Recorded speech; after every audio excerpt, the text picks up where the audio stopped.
tous les jours. Mais c'est surtout parce que moi, je veux que Cindy devienne vraiment le patron, la patronne de la musique. Ouais, et ça va venir.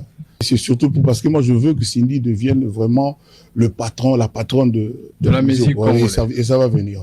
Parce qu'elle a une voix, elle a un potentiel incroyable. Ça, c'est... Je ne sais pas si on pèse le poids de la chose. Cindy Lecoeur, la patronne de la musique congolaise. Koffi Olomide a dit... tout le répertoire de Koffi Olomide.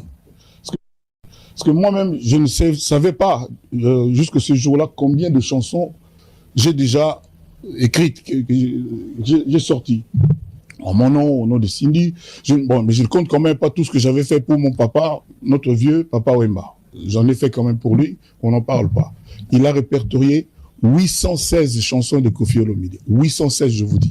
816 chansons de Koffi Olomide. 816, je vous dis. 816 chansons de Koffi Olomide. 816, je vous dis. Écrites par Koffi Olomide. Même les chansons que Cindy a chantées, mais écrites par Koffi Olomide. Donc, on retrouve 816 chansons. C'est vrai ou c'est faux? Est-ce que Koffi a 816 chansons? Arrêtez la musique. Arrêtez. Katazoba. Katazoba na Kinshasa, Katazoba na Brazzaville, Katazoba na Angola, Katazoba na mikili ya poto ya Amerika ya Asie Océanie, Katazoba partout, Katazoba encore et toujours. Bienvenue sur notre chaîne et bienvenue également dans la chronique Intello animée par la gourou de son temple, la boalisation, autrement dit. Je vous reviens à travers ce nouveau numéro et c'est pour moi un vrai plaisir, un vrai bonheur. Je sais que vous nous suivez de partout, vous êtes nombreux. Je vous dis mbote, je vous dis bonjour. En tout cas, Kitogone Lengi. Restez branchés, scotchés et qu'on soit toujours ensemble et qu'il n'y ait pas de soucis.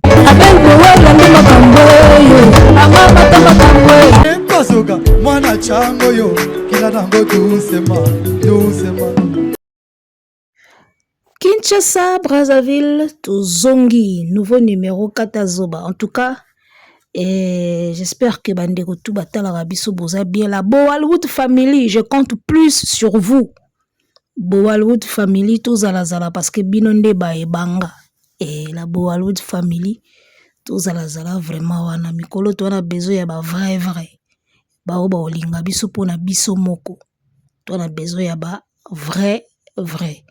Boalwood Family, toujours ensemble, tous à la Zalawana et Salakitogo Lengi. Alors, l'analyse d'aujourd'hui, c'est basé sur une émission que j'ai suivie hier, émission à Bev, Boyebi bien, et Aza Pro Fali, il faut qu'on se le dise, Aza parmi les chroniqueurs au Fali à Memana Poto, après ça va visa, Bango Baza Pro Fali à Makila. C'est-à-dire, ils seront toujours là au service de Fali. Ils diront toujours les choses en faveur de Fali. D'accord? C'est connu de tous. Oh, on a un problème d'affaires. Oh, on peut faire une émission. T'es bon, un problème d'affaires. L'oba clair. Oh, on a un milieu du village. Oh, tu as un problème d'affaires. Bozali Batouya Fali. Bon, ça, la analyse peut-être pour tout le monde, mais à la fin, Oyo Kakaka, moi, tendance, c'est ça. Il y a des tendances, les gars. Boya Kangote, Bonia Kangote. Moi, ce que je veux maintenant, c'est la vérité. Tous à la clair, il y a des tendances na chronique na biso. Monde comment on a tendance. Soyez vrai, reconnaissez-le. D'accord? Alors, j'ai suivi l'émission de Bev hier, il parlait de Koffi, il a parlé de JB, il a parlé de Ferré, et il n'a pas parlé de Fali spécialement. Alobela qui Fali en termes de comparaison à Koffi. Mais avant de la qui pena Koffi, JB na Ferré. Avant de la qui plus bango. Dans l'andi analyse, namoni ya koloba ezali, to kolobango. Alors, on va parler de Booba qui a clashé Fali. Booba a clashé Fali. Koffi Olomide devant les étudiants, Ferregola qui va sortir code 16, Tobetaliso Nango, et voilà. Alors très rapidement, Tokotara déjà na sujet. Booba, le rappeur français, a critiqué les choix des featuring de Fally. Alors pour Booba, il estime que Fally devrait revoir certains de ses choix lorsqu'il s'agit de collaboration artistique. Donc le rappeur français a réagi au récent feat de l'artiste congolais Fally Ipupa avec H. Magdam sur le morceau Cyril Gain, sorti le 3 juillet 2026. Nga kuna ebite ke Fally asali featuring moko ebimi le 3 juillet 2026. Ah, tout ça déjà na août.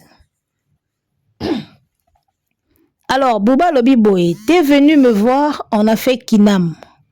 Mais après, frérot, 2-3 feats avec des gens dignes. Mais H. Magnam, ah non. Wana Booba, Alobi, t'es venu me voir, on a fait Kinam. Mais après, frérot, 2-3 feats avec des gens dignes. Mais H. Magnam, ah non. On a dit que tu avais fait un feat avec Vita. Heureusement, tu ne l'as pas sorti. Ceci n'est nullement un clash. Grand respect à toi, Seigneur. Hein? Donc, voilà. Wana maloba ya Booba. Alors, nandenge na biso, tobenga ngo clash. Tobenga ngo clash. Mais, moi, je pense que ça n'est pas conseil moko apesi à distance. Yemoko pe a commissionné nullement un clash. Ils ont clash te le conseil moko apesi à distance kaka. Ozomona. Donc Booba lobi oye kotalanga tosali Kinam. Hein? Moi 2-3 trucs avec des gens. Abiko tunini avec des gens dignes. H Magdam wanate. Donc le conseil de Booba à Fally Ipupa que si Fally doit faire des feats, il doit revoir ses choix. Il doit choisir des gens dignes. Alors, quels sont ces gens dignes de la musique? Et les gens dignes dont parle Booba et cause à Netindengini. Alors, commençons d'abord pourquoi est-ce que Booba a sali réaction wana. Omoni, Booba va le rôle à bateau va participer à la notoriété à Fally. Il faut qu'on se le dise. Booba va le rôle à bateau va participer à la notoriété à Fally. Parce que quand tu fais un feat avec des superstars, bazo kabola moi pouvoir na bango na yo, bazo kabola power na bango na yo. Même si tu payes l'argent, on met le paquet, d'accord, mais bazo kabola pouvoir na yo. Plutôt tout oyebi na communauté que soki Fally aza lelo Fally o ayebani libanda makasi, c'est grâce à des featuring. Booba, Niska, Naza, Arkeli, Dadju. Ozomona bastar to bandemona kana musika neti bauta Congo te menzoka bauta Congo. Kosala featuring na bango efungolela Fally porte na libanda. Parce que à partir ya droit chemin, so Fally atikala eka rumba sans featuring. Ndeto tourner na eka na Congo awa. Neti ba Fabregas, neti ba Héritier, neti ba Ferry, ndeto tourner na Congo na ye. Metanga fungolela branche ya libanda ne pesa une notoriété. Alors, Booba va participer à la notoriété à Fally.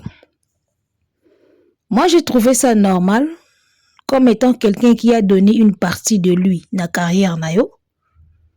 Azo veillé à ce que on utilise ango intelligemment. C'est comme ça que moi je vois les choses.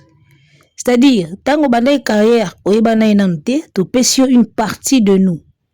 Talaga Booba, star, rappeur, tout ça, plein banini. Apprécier une partie de lui. Atie na carrière na yo une partie de Booba. Si vous avez partie wana, au comme na notoriété, au comme nango, ça les lango si ko bien. So comme kabola ngona ba n'importe qui, azana droit à silika. Ozomona, ana droit silika, ana droit yo ka bien te parce que il faut que na makambu nyonso tosalaka, il y a un lien.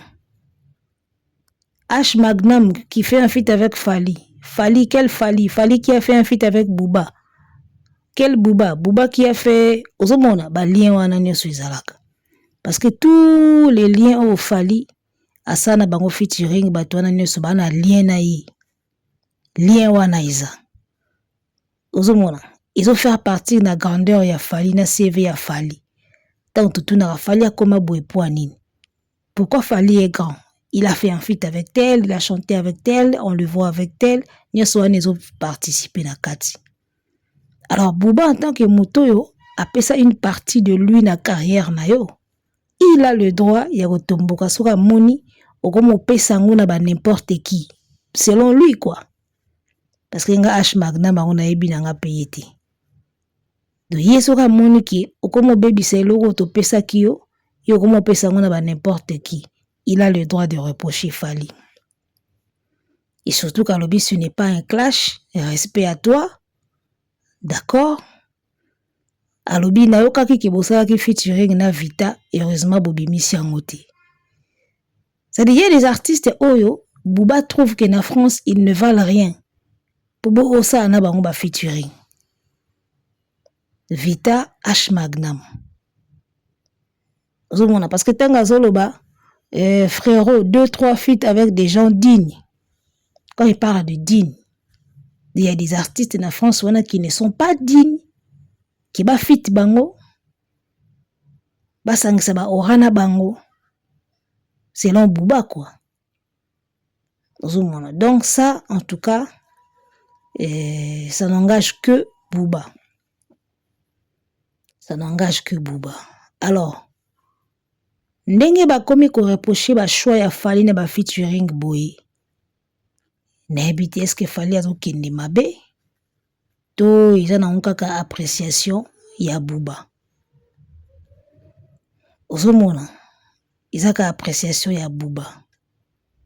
Est-ce que vision ya Fally ikiti to ndenge nini? Parce que quand Booba réagit, c'est qu'il y a quelque chose. A comment reprocher OK osali featuring na ye osali na ye. Ozomona Booba ozomona bango ki ba mérité te. Alors, comment est-ce que Fally a demandé que bango ba mérité? Est-ce que Fally a quitté si vision ton dengeni? Autre chose, oyebi makambo ba featuring oyo. Parfois l'argent ne suffit pas. Pour ya moko biso kansaka ke artiste wana posa na featuring a 50 000. A 60 000. Soko zaka na 60 000 a oyemba na yo. Oui, mais parfois l'argent ne suffit pas. Parfois, il faut que tu la capé, nani oyo boyemba na ye. Parce que, makamba featuring, soko komo pesa ngo ba n'importe qui. Na yo moko pe komo kiti sa image na yo. Il y a des featuring qui ternissent l'image des grandes stars. Il y a un moment où misusu pona okimango bachaka ba condition ebele. Pour akasser yo. So aux artistes moko ya pambala ba condition wana minene okokango te okatani. Soki pe bibona signé kana kangsa mbongo na pesa ye omona peta mususu baboyi. Parce que soko zo sala featuring na ba n'importe qui, yo moko pe ora na yo ezokita. Po batu bando mona bi o pe yembi na Fally. C'est que Fally nga komine mai. C'est dans ce sens-là au fait. Ozomona ya mon featuring parfois l'argent ne suffit pas. Notoriété pena gabarit à moto kontaka.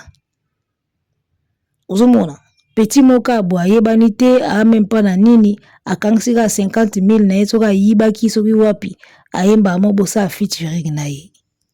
Et so payoti et kitiso même si akokisi montant na yo mais na ndenga image soka amunene te et au ternir image na yo batusko ba komono ado Fally ngwa na ira bongo n'importe qui a osali featuring alors que ba notoriété, il faut la préserver.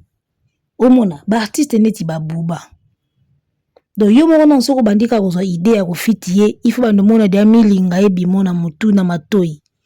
Omona déjà ka ki munene trop na opesa combien na osa nde nini.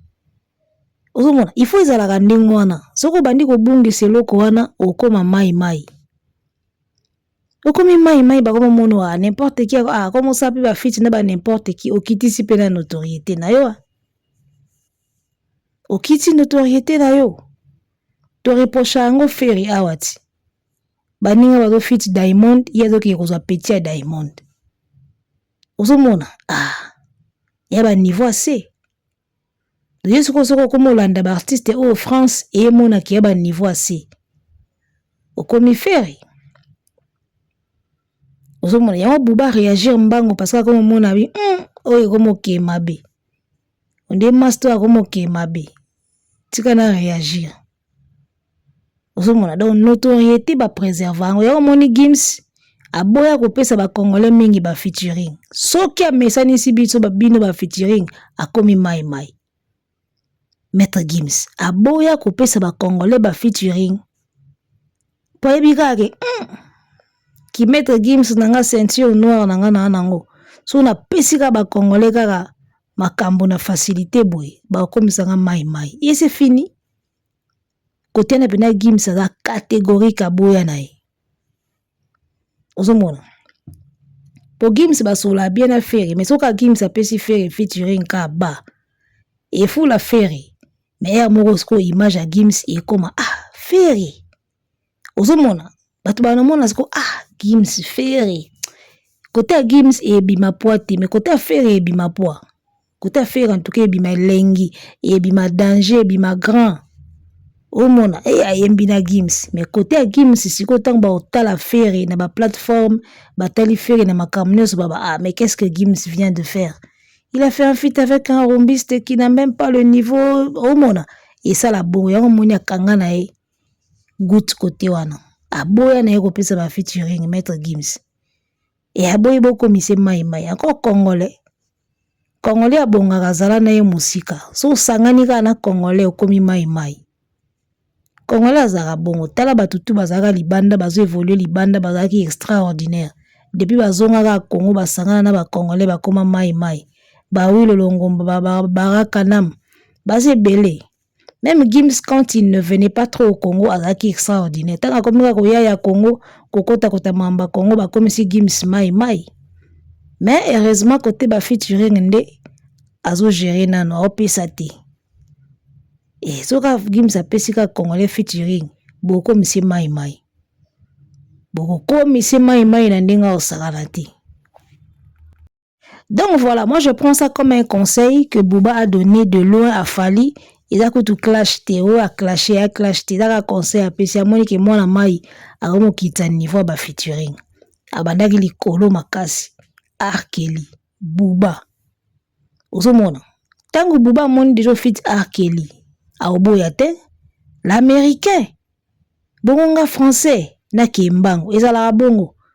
So amoni déjà tie bar likolo. Tango zoya ko solliciter bango ba mono le roi nzambe mais so kiti bar na se ba mono ga ozomona ezala ndingwana de faut chaka bar likolo potango ya solliciter ba to ba mona il a déjà chanté avec Arkeli so Arkeli a pc featuring bonga Booba bonga Dadju omona ba pc ba featuring po ifungola déjà porte na ndinga likolo.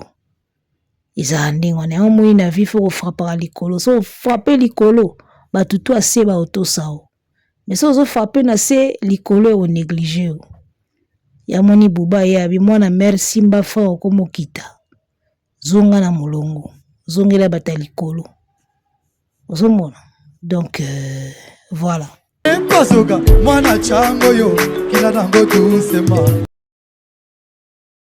Alors, deuxième partie, parlons maintenant de Koffi Olomide face aux étudiants. Moi, je ne savais même pas que Koffi était avec les étudiants. On a appris dans une émission à Bev. Il a parlé de Koffi Olomide. Koffi Olomide souhaite que Cindy devienne la patronne de la musique congolaise. Et Koffi vient de dire qu'il s'est rendu compte qu'il a 816 chansons. Et Nakati analyse, Wana Bev a tout fait pour nous bimisa Koffi Lokuta, Koffi Akosiba étudiant. D'ailleurs, c'est ça le titre de son émission. Hein. Il a mis ça sur le titre Koffi Akosiba étudiant, qui a 816 chansons. D'accord? Kofi souhaite que Mama Sia comme patronne ya musique congolaise, Bev alobi c'est impossible.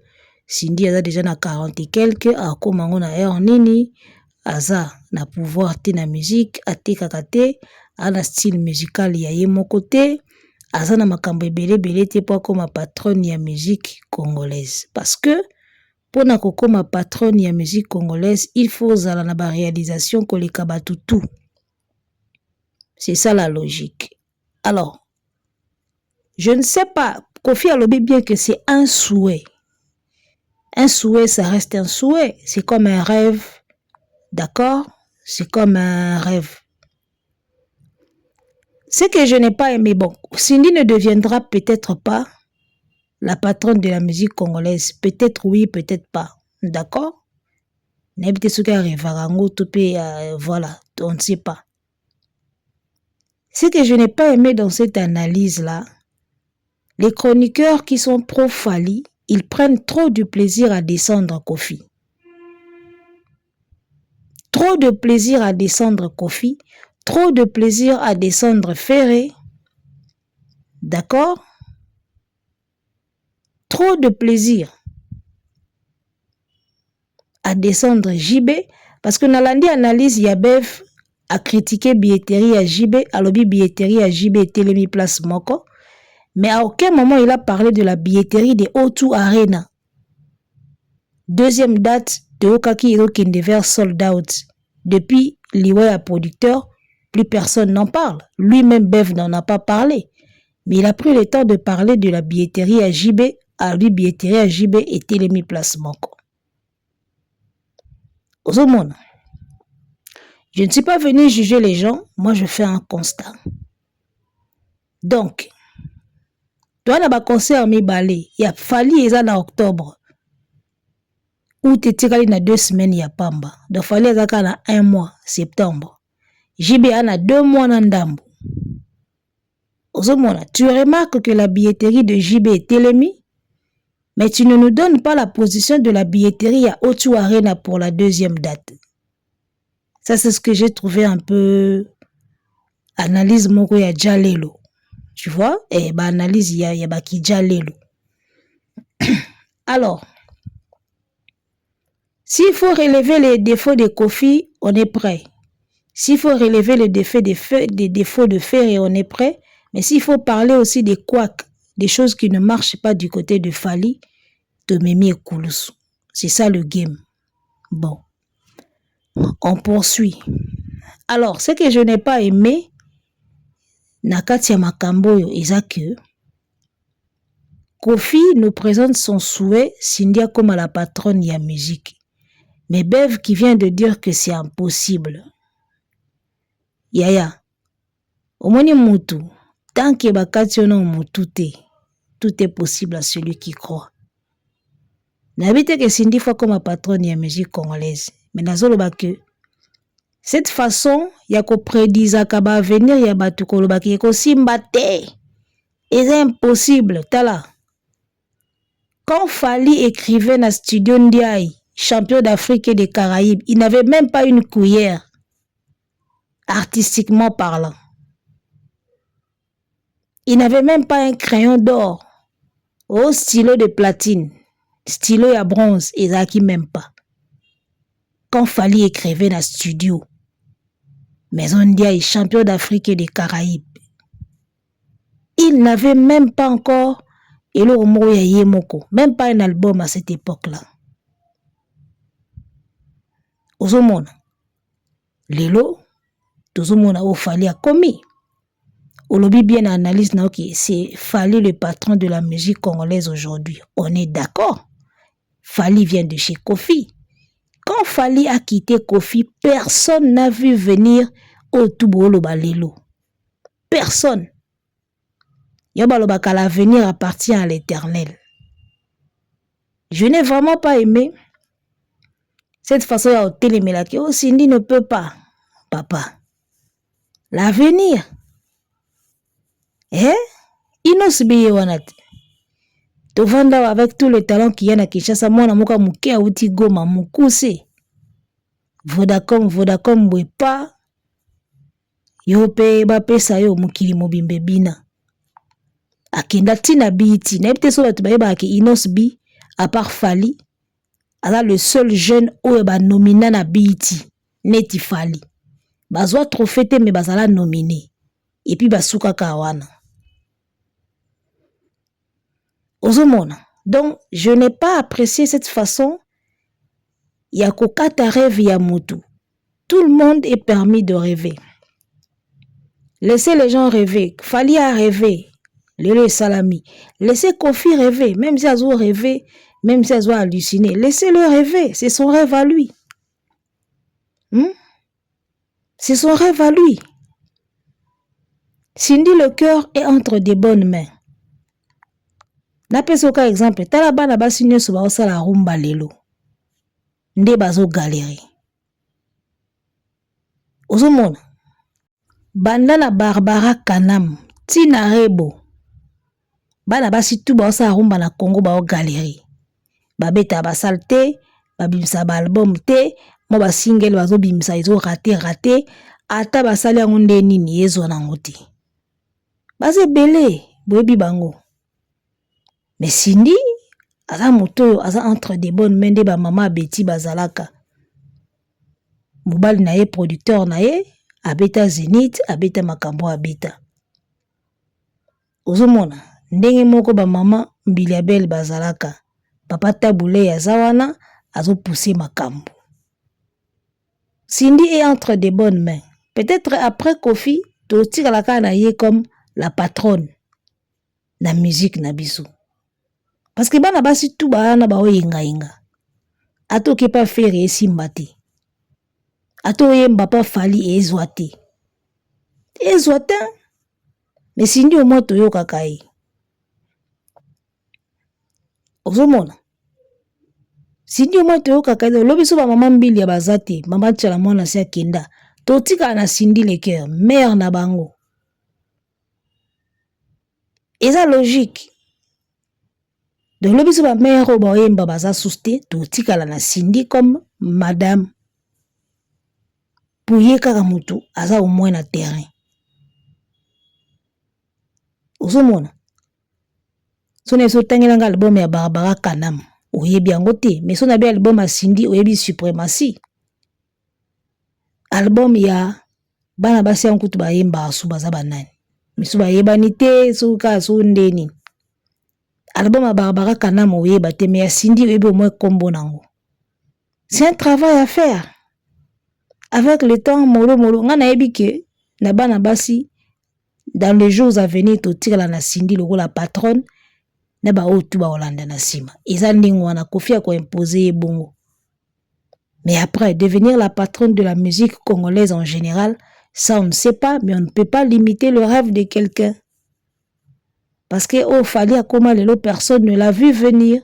Mais lelo est comment? D'accord? Alors, deuxième chose, Kofi Akosi Batou, ana 816 chansons te. Na moni bev l'émission na ya bando compter l'album à Kofi, a compter Bangobila, ba pas de faux pas, ba diva, ba haut de gamme, correct rive gauche, ba loi, ba noblesse oblige, a compter ba bloko wana tout. Et na souka conclure que Kofi Akosi ba étudiant, azana 816 chansons te. Bon, Kofi n'a pas, peut-être pas 816 chansons, d'accord? Au lieu soukata wana, au Kieyo, Kofi azakakana 300 et quelques chansons. Au bando comparé na ba chanson à Fali, aux album à Fali, aux album à Kofi, et ça li que Fali a 200 et quelques chansons, Kofi a l'équipe Fali na 85 chansons, ndengo sala ba calcul na yo. Après le mot lobby, c'est une bêtise au lobby. Na 40 ans, ceux qui 40 ans de carrière, Kofi Azaka a 300 et quelques chansons. Ah, mais est-ce que c'est pas intelligent, papa? Est-ce que nombre de carrières est compté à nombre de chansons? Ça n'a rien à voir. Tu peux faire 50 ans de carrière, sur Osalaka 5 albums qui ont bien marché, qui t'ont rendu riche, au Suki Nawana. Donc, regardez comment vous cherchez à descendre Kofi pour plaire aux Warriors. Parce que vous avez vu qu'il est kabongo.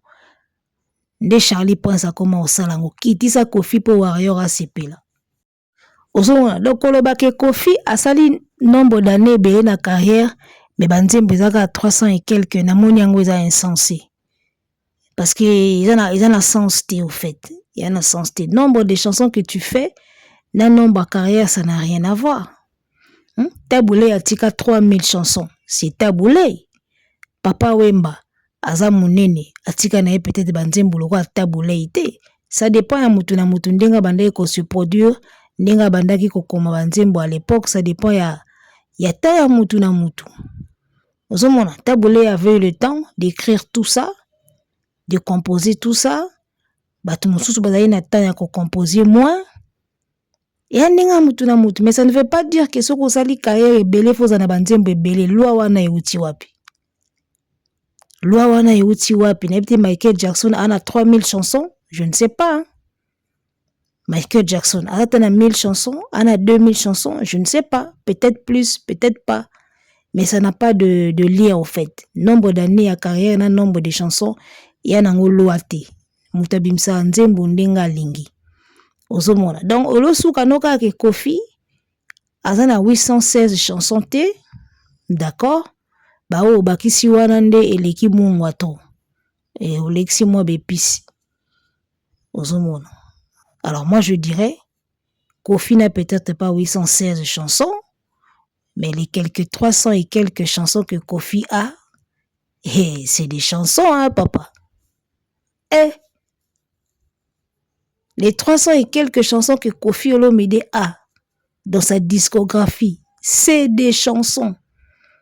Nga lo bango nzemba Kofi akala, soto bitu bandotala, na osala bino banando sala ba analyse ba émission hein katazo ba oizo ya tubando kota siko na ba détail ya banzembo ndende komoka pesa inga idée na pesi mbote tokotaka pe na ba analyse ya banzembo.